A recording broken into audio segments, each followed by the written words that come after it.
उसकी रसालत और नबूवत और किताब कैसे साबित हो जाएगी? क्या कुरान बदला जाएगा?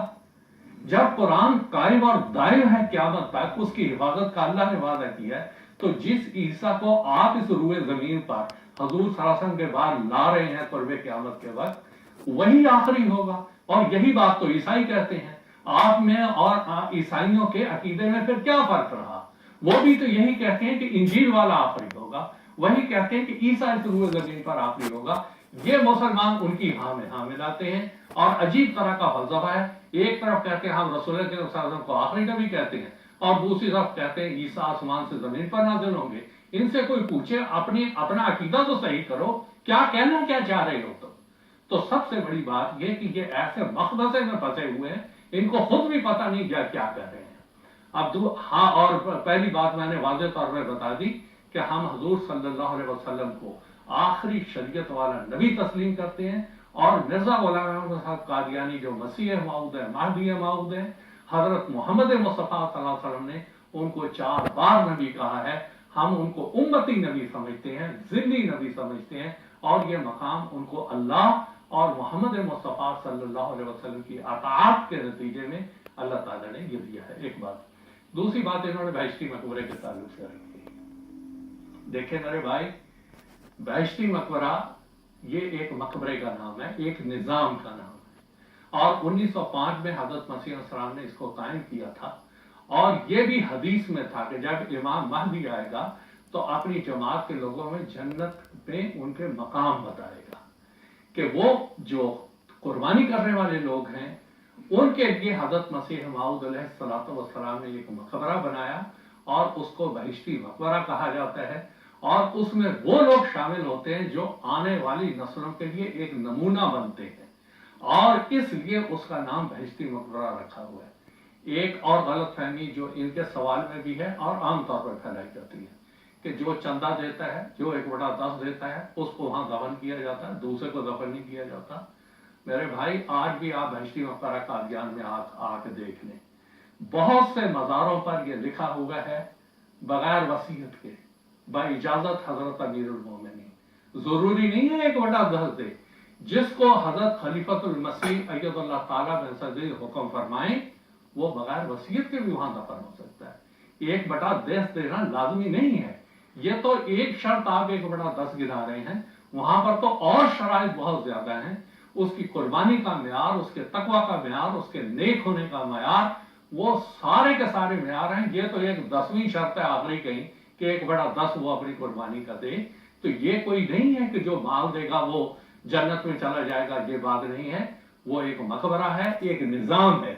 और बहुत से लोग हैं आज जमात अहमदिया में, जब से हज़रत खलीफतुल मसीह खामिस नसरहुल्लाह नसरन अज़ीज़ा ने वसीयत की एक तहरीक फरमाई है, हजारों हजार अहमदी हैं जो दुनिया के कोने कोने में निज़ाम वसीयत में शामिल है। वो सारे के सारे तो ना रवा आ सकते हैं, ना कादियान आ सकते हैं। असल में यह है कि जो इस निजाम के मुताबिक चलता है, जो इस वसीयत के मुताबिक चलता है, जिस्म कहीं भी रहे, अल्लाह ताला के निगाह में वो जन्नती कहलाता है, और अल्लाह ताला उसको जन्नत में जगह देता है।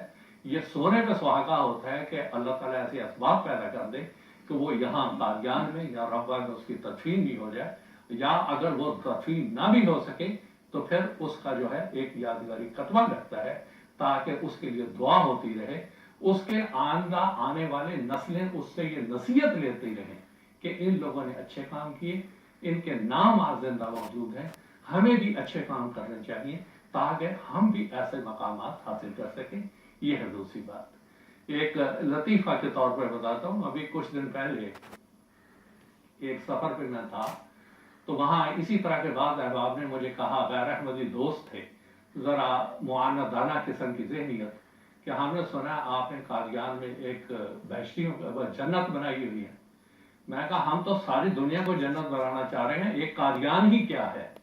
और अगर तुम्हारे आपकी मुराद वहां पर एक मकबरे से है जिसका नाम बहिश्ती मकबरा है, हमने तो इस दुआ और तमन्ना के साथ मिर्जा गुलाम अहमद साहब ने उसकी बुनियाद रखी थी कि इसमें जो दफन हो वो असहाबे जन्नत ही दफन हो, उसका नाम हमने बहिश्ती मकबरा रखा है। अगर आपको पसंद नहीं, आप अपने मकबरों के नाम जहन्नमी मकबरा रख लें, हमें क्या इतराज हो सकता है। یعنی عجیب طرح کی بات ہے کہ جس کا جو بھی فوت ہوتا ہے اس کے بارے میں تمنا کی جاتی ہے، دعا کی جاتی ہے اللہ تعالیٰ اس کو جنت میں جگہ دے. تو یہ ہے وہ وحشی مقبرہ کی مثال. تیسری بات یہ عیسائی کی کہہ رہے ہیں کہ عیسیٰ علیہ السلام کی قبر کہاں ہے. قبر حضرت مسیح موعود علیہ السلام نے ثابت کر دی، بہت سے محققین نے ثابت کر دی. حضرت مسیح موعود علیہ السلام کی معرفت الآراء کتاب ہے مسیح ہندوستان میں. اس کے بعد اور یورپین محققین نے بھی لکھا اور سب نے لکھا اور ثابت کیا کہ سری نگر محلہ خانیار میں جو قبر ہے وہ یوز آصف کی ہے، اور 500 کے قریب علماء نے شہادت دی کہ یہ 2000 سال پہلے بنی اسرائیل کا ایک انسان تھا جو یہاں پہ آیا اور یہ اس کی قبر ہے. یہاں پر ایک بات اور بتانا چاہتا ہوں. یہ جو کہتے ہیں عیسائی کہتے ہیں کہ وہ وہاں کہاں چلے گئے، کیا ان کا پتہ ہے. بھائی آپ کی ہی عیسائیوں کی ہی انجیل پڑھ لیں. انجیل میں لکھا ہے میں بنی اسرائیل کی کھوئی ہوئی بھیڑوں کے لیے آیا.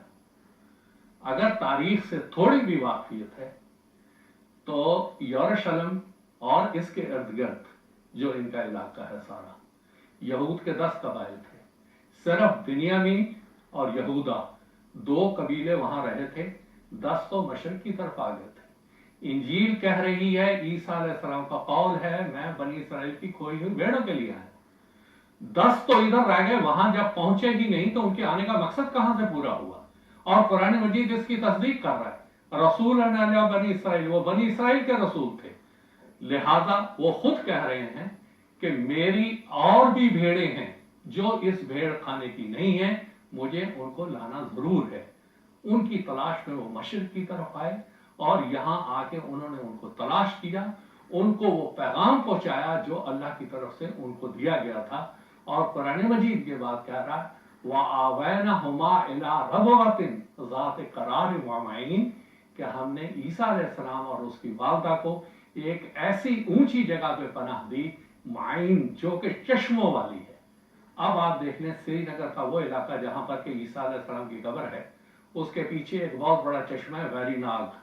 اسی سے یہ ساری ڈل جھیل اور یہ سارے چشمے اسی سے نکلتے ہیں. اللہ تعالیٰ نے خاص طور پہ نشاندہی کر دی کہ عیسیٰ علیہ السلام اس زمین پہ دفن ہیں. اور پھر آپ دیکھیں کہ فلسطین اور یہاں کی آب و ہوا لے لیں، ارض لے لیں، سب کچھ لے لیں، اس سے واضح طور پہ ثابت ہے کہ عیسیٰ علیہ السلام یہاں دفن ہے، عیسیٰ علیہ السلام کی یہ قبر ہے. اب تو ثابت ہو گیا کہ یہ عیسیٰ علیہ السلام یہاں آئے تھے اور بھی ان کے بہت سے حواری یہاں آئے تھے. تو یہ وضاحت کے ساتھ میں نے یہ سارے تینوں سوالوں کے 3 ہی سوال تھے نا. بات بتا دوں کہ مدینہ منورہ میں جنت البقیع نام کا قبرستان ہے.